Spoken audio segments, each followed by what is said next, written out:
have been attending DesignCon for the last 10 years almost, so I've been attending it for quite long time. DesignCon is a little bit different from other conferences.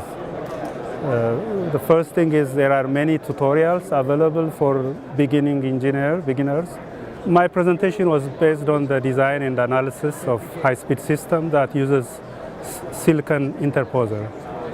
The conventional interposers, such as organic interposer or glass ceramic interposers, they don't provide us resolution or the feature size that we are looking for this high-speed system.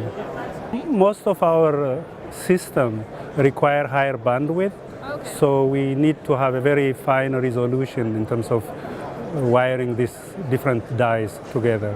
Yeah, the main advantage of using interposer, a silicon interposer, is it will allow us to have a fine pitch. That way we can have many wiring between dies that will be able to actually interconnect several dies together or several chips together.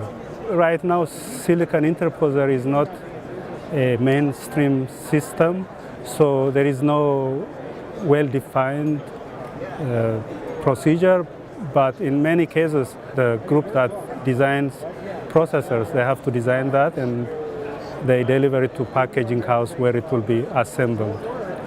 In some cases, the system house will take responsibility so that they have to design the interposer.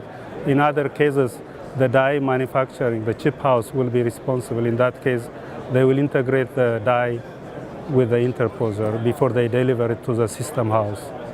SI interposers are, in terms of electrical characteristics, are very different from package and PCB. The universal design rule for the top layer of silicon interposer is really to minimize the trace length, because the SI interposer traces are very resistive, so you want to make sure that the traces are very short. The analysis that we presented in our paper this morning centers around using the decoupling capacitors with interposers and with packages.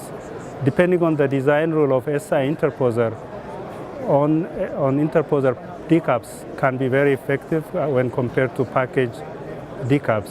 So it all depends on the design rule of the interposer. The main really challenge to look for in terms of package and interposer when it comes to decoupling capacitor is really to plan during the initial phase of the definition of the system.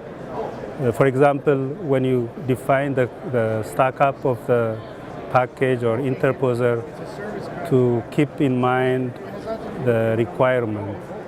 Yeah, there are a few critical items the PCB designers should look after when they are designing their PCB.